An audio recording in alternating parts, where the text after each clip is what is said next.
Независимая студия документальных видеофильмов «Асти» представляет Сергей Сорокин, Татьяна Рожина, Александр Ильин, Николай Аникин с авторской программой «Как заработать миллион». Мало кто из нас пока лично имел дело с налоговой инспекцией, но совсем скоро многие из нас должны будут познакомиться с этим учреждением поближе. Почему и как, об этом, как говорится, чуть ниже, а пока приоткроем дверь налоговой инспекции города Сыктывкара. Вот уж никак я не думала встретить здесь людей, каждый из которых только за последние 9 месяцев уже заработал миллион. Правда, не в свой карман, а в бюджет города. Вы спросите, как? В ответ на этот вопрос я назову вам несколько цифр. В Сыктывкаре зарегистрировано 2249 предприятий. Все они, естественно, платят налоги, но не все правильно. Проверками, проведенными налоговой инспекцией, дополнительно взысканы платежей в бюджет города по налогу с прибыли предприятий 49 миллионов 900 тысяч рублей. Из них только штрафные финансовые санкции за нарушение налогового законодательства составили 23 миллиона 700 тысяч. Кроме того, по налогу на добавленную стоимость дополнительно начислено 17 миллионов 400 тысяч, 2 миллиона в дорожные фонды и так далее. Но сейчас простая арифметика.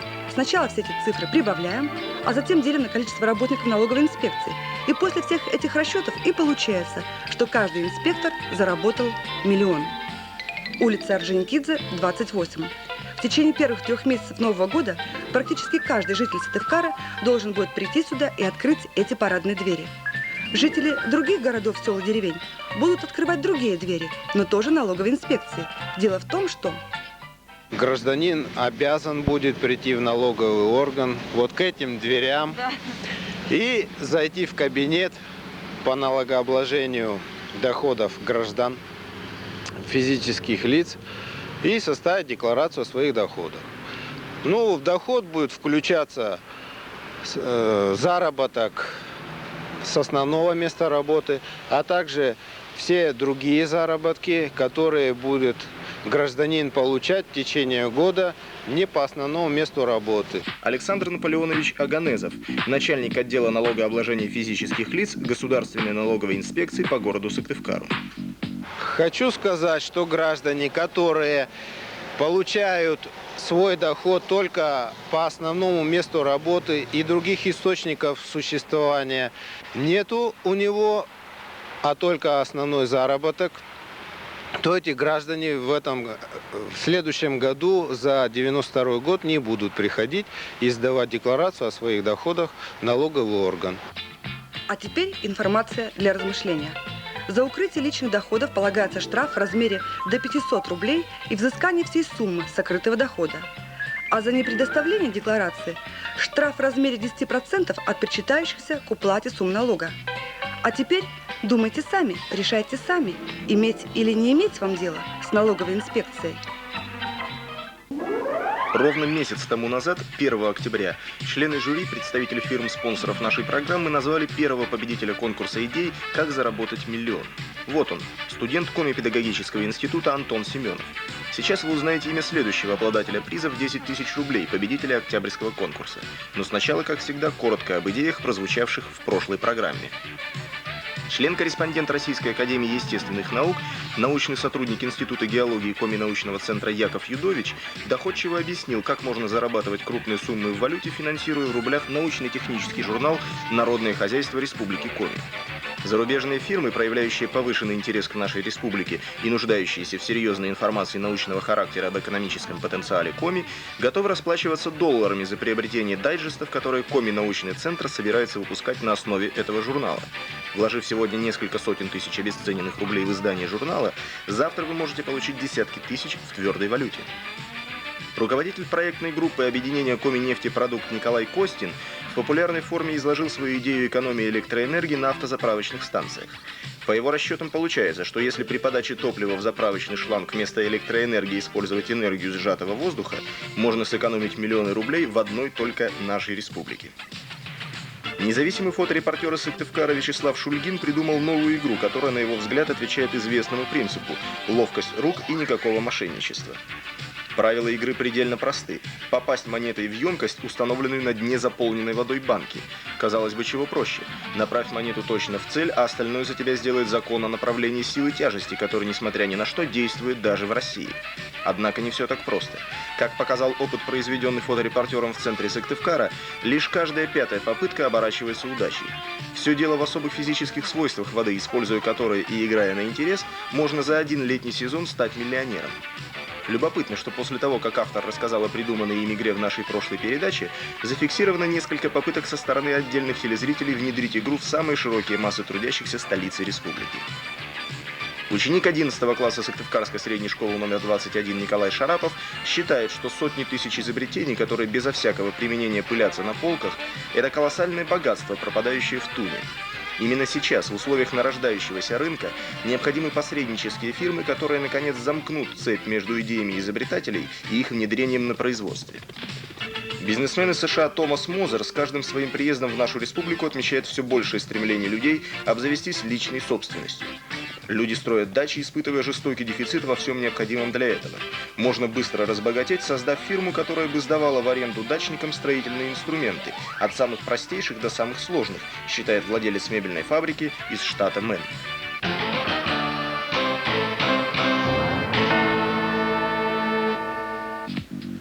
Валентина Киселева, заместитель начальника отдела перспективного развития акционерного коммерческого банка «Комибанк». Я считаю, что наиболее удачный вариант предлагает американский бизнесмен Томас Мозер. При возросшей любви наших горожан к сельскому хозяйству он имеет реальную возможность в течение года заработать это миллион по сравнению с нашими бизнесменами советскими, которые этого сделать не могут. Михаил Глузман, президент акционерного общества «Илыч». Самый близкий путь к миллиону – это вот то, что предлагает Шульгин. Но единственное, что здесь необходимо для того, чтобы реализовывать эту идею, необходимо действовать в строгом соответствии с законом. Вот, то есть это должно быть место оборудовано для этой игры, должен быть четкий учет доходов от этой игры, для того, чтобы можно было обложить налогом эту игру. То есть выполнить ряд условий для того, чтобы этот доход был легальный. Тогда это действительно идея принесет, я думаю, быстро принесет миллионам и больше. Владимир Липатников, президент Союза предпринимателей Республики Коми. Я бы отметил два. Первое – это игра с водой. Ну, там чисто, видимо, физические явления используются. Но я считаю, что с точки зрения предпринимателя это не очень серьезно, хотя миллион заработать можно моментально. А я бы отдал предпочтение идее Юдовича о издании такого дайджеста. И думаю, что если серьезно подойти к этому делу, миллион заработать безусловно можно. Даже сомнений в этом никаких нет. Игорь Туркин, генеральный директор информационно-коммерческого бюро Коми АБ. С моей точки зрения, лучшее предложение было у Юдовича, поскольку действительно издательское дело – это прибыльное дело. Главное вопрос в том, как, с каким качеством и что будут печатать. Ну, в общем, я считаю, что идея Юдовича, она заслуживает того, чтобы стать первой идеей в этом конкурсе. Яков Ильич, мы пришли к вам сказать вам приятнейшее известие, что вы стали победителем нашего конкурса «Как заработать миллион». Бросьте шутки, этого не может быть. Потому что вместе со мной там были такие деловые коммерческие предложения. Я с трудом поднимаю наш приз. Держите. Это, ну, понятно, это просто чистое золото, видимо, потому что золото очень большой плотностью обладает, да, или платина. Вау, действительно, никогда не видел даже таких денег. 10 рублей? Да. Это мечта коллекционера. Да. Мечта коллекционера. Правда, 20 рублей. Вот, я телезрителям покажу. Такую монетку, может, никто не видел. Я сам первый раз вижу. А вот здесь сзади российский орел такой пощипанный, но все-таки похожий на орла. Да, ну замечательно, большой сюрприз. И вся эта мелочь, вот все вместе, это наш приз 10 тысяч рублей. Скажите, а вы нашли спонсора на ваш журнал? Пока нет. Пока нет, но я думаю все-таки, что благодаря вашей передаче все-таки найдутся толковые люди среди бизнесменов, которые должны понять, что такой журнал на дороге не валяется. И когда есть готовый журнал, готовая высокопрофессиональная редакция, то вложить туда деньги просто необходимо. Итак, второй победитель конкурса на лучшую идею «Как заработать миллион» Яков Юдович, член-корреспондент Российской академии естественных наук, доктор геолого-минералогических наук Института геологии Коми научного центра. Мы сейчас в торговом центре Уссысольска. Это бывшая базарная площадь. Здесь она появилась с 30-х годов 19 века. А до этого находилась в этом же месте, только немножко в стороне, у Троицкого собора. Раз в год, с 24 ноября по 4 декабря, здесь собиралась крупнейшая в крае Георгиевская ярмарка. Я уточню для телезрителей, где мы находимся. Сыктывкарцы, возможно, узнали это место. Это парк культуры отдыха имени Кирова. Рассказывает этнограф Михаил Рогачев. Здесь был центр, сердце городской торговли, и магазины рядом находились. Вообще в крае в то время было 15 ярмарок в начале 20 века. Но это была Георгиевская, крупнейшая, безусловно. У нее самый большой оборот был 169 тысяч рублей в 1910 году. А все ярмарки в то время давали оборот около 300 тысяч рублей. Ярмарка, она чем отличается? Это место оптовой торговли. Сюда приезжают купцы со всех окраин русского севера. С Сольвычегодска, с Великого Устюга, с других городов привозят оптовые партии товаров. Но, например, только здесь можно было в Уссысольске купить посуду, фаянсовую, фарфоровую. Мануфактуры здесь торговали, а вывозили меха, прежде всего меха, рыбу и дичь. Вот это был основной, так сказать, продукт, которыми торговали на этой ярмарке. Ну и, конечно, ярмарка это была не только торговля. Это был праздник всего города. Это было народное гуляние. Здесь вот на горке устраивалось катание на санях, молодежь каталась. Здесь ставились торговые палатки и временные трактиры, где на лед народ гулял. Здесь был своеобразный парад мод местных красавиц. На ярмарку приходили не только покупать, но и себя показать, и других посмотреть. Одним словом, 10 дней город жил Георгиевской ярмаркой, разноцветием ярмарочных товаров. Здесь сделались большие обороты. Не случайно ярмарка была в то время основным, так сказать, способом торговли, что ли, в крае. И проводилась зимой, когда можно было приехать. Но, к сожалению, все это уже ушло.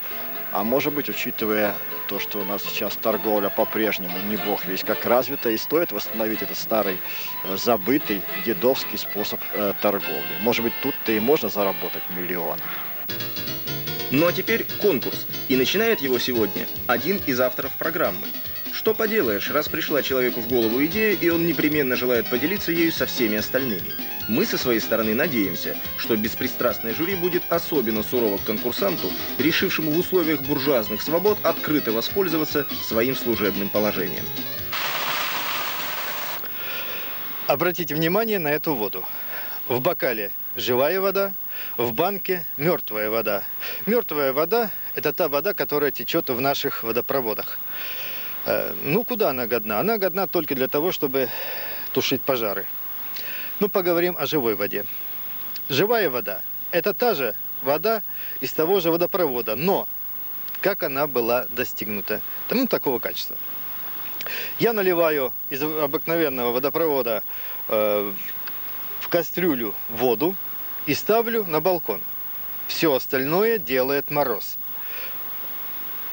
Вот обратите внимание, внутри желтое – это как раз и есть мертвая вода. А по бокам лед очень чистый – это уже живая вода. Качество и вкусовые, и лечебные этой талой воды настолько эффективно, что кто хоть когда-нибудь попробовал эту воду, тот уже никогда не будет пить вот эту грязную воду. Я думаю, каждый уважающий себя гражданин не откажется купить вот стаканчик вот этой целебной воды.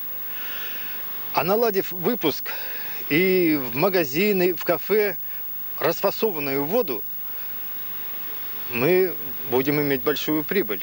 Вернее, тот, кто займется этим бизнесом. И я думаю, новое поколение будет выбирать не пепси-колу, не кока-колу американскую, а вот именно нашу, отечественную, хорошую воду. Удачи вам. Вкус исключительный.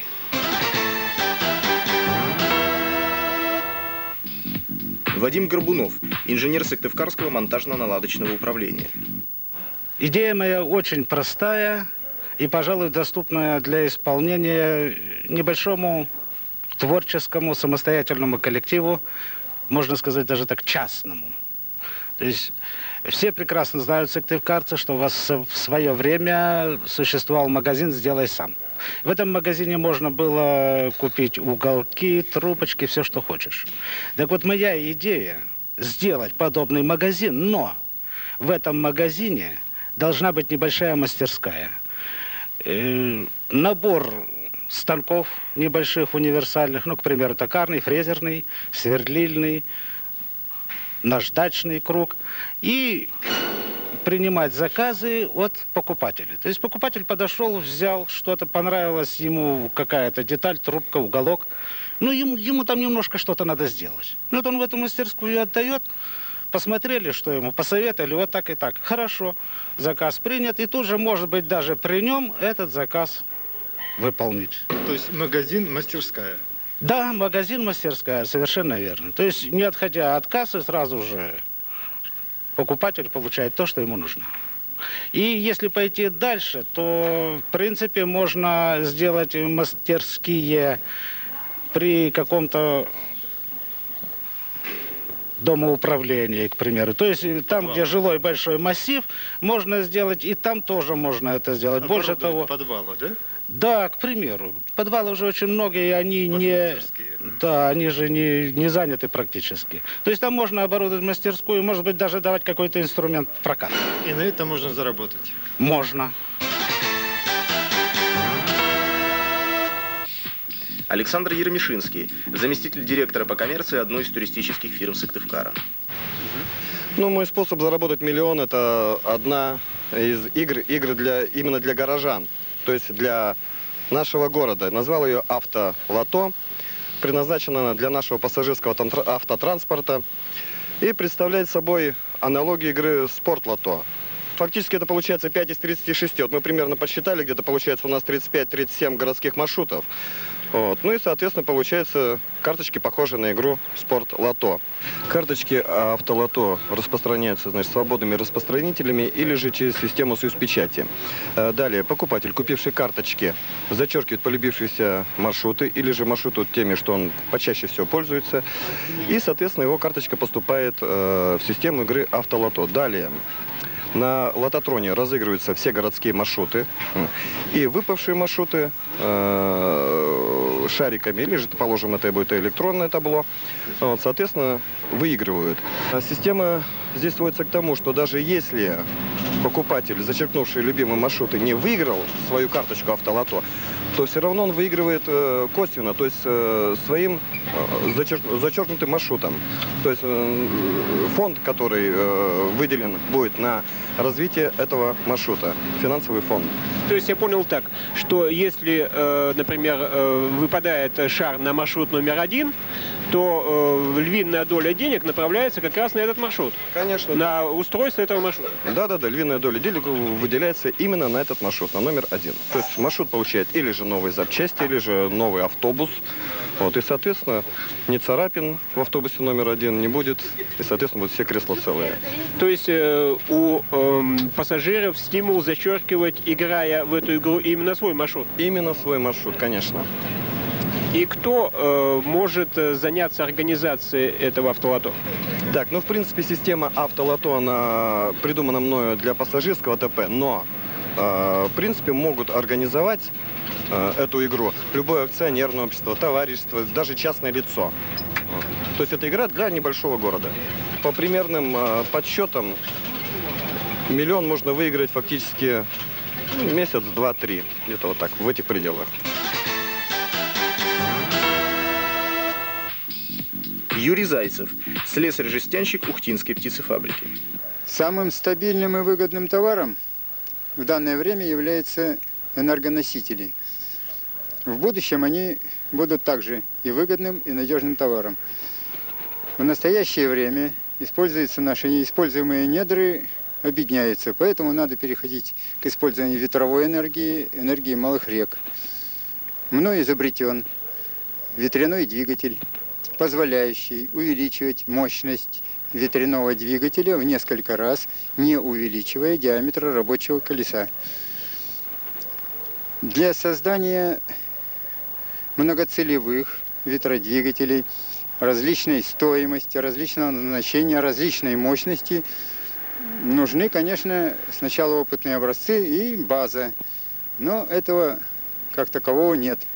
Выгоды, конечно, налицо. Это экологически чистое производство этих ветряных двигателей.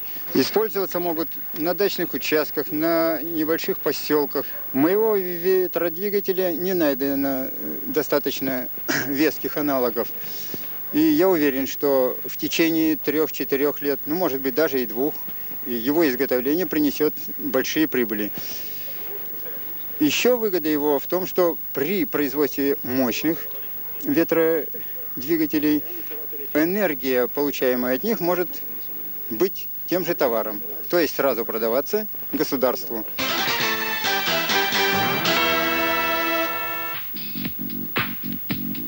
Елена Лихачева, тренер по конному спорту Сыктывкарского сельскохозяйственного техникума. Но суть моей идеи заключается в том, чтобы создать частную племенную ферму. Это вообще-то не только моя идея. Маша Колесникова, третьекурсница Сыктывкарского сельскохозяйственного техникума, соавтор идеи. После неудачного падения с лошади получила травму и сейчас находится в больнице. Хотела закупить племенных лошадей и заниматься именно племенной работой с лошадьми. Но это, конечно, невозможно без испытания лошадей, без конного спорта. И вообще на содержание этих лошадей уходит очень много денег. Но и прибыли, я считаю, тоже. От них можно получить достаточно. И как быстро это можно получить? Ой, быстро здесь не получится. Зато надежно, да? Надежно. На это нужно время. Но племенные лошади очень, во-первых, сильно ценятся. Это деньги, можно сказать так. Вот, например, рысак обычный, если он прошел хорошие испытания, если у него показана отличная резвость, то стоит сейчас не меньше 150, я считаю, тысяч. Рублей, да? Да. Насколько я знаю, таких лошадей можно продавать из АСКВ? Можно. Именно это она и хотела сказать. Да. Начало, так я понимаю, у вас уже положено. Насколько я знаю, вот эта вот капель, это ваша личная лошадь? Да, я ее купила сейчас именно для этих целей, чтобы создать свою племенную ферму. И она теперь моя личная лошадь. Мы же собираемся организовать досуг людей. То есть помимо племенных целей у нас еще задача приобщить людей к лошадям. То есть организовать какой-нибудь конный прокат, прокат на лошадях в экипажах или конный туризм. То есть все это реально, да? Конечно, реально. Главное, чтобы нам... Ой, милая, стой. Неспокойная, да? Да, неспокойная. Главное, что? Главное, чтобы нам не запрещали это, а давали поддержку в этом направлении, чтобы мы смогли этого добиться. Очень трудно сейчас пробить все это. В смысле, чтобы землю эту достать именно в том месте, где нам нужно, чтобы нам ее дали. Сейчас это самое главное. Маша, после падения с лошади ты не отказалась осуществить свою идею, создать частную коноферму? Нет, обязательно создам. Если даже мне никто не поможет, я все равно создам.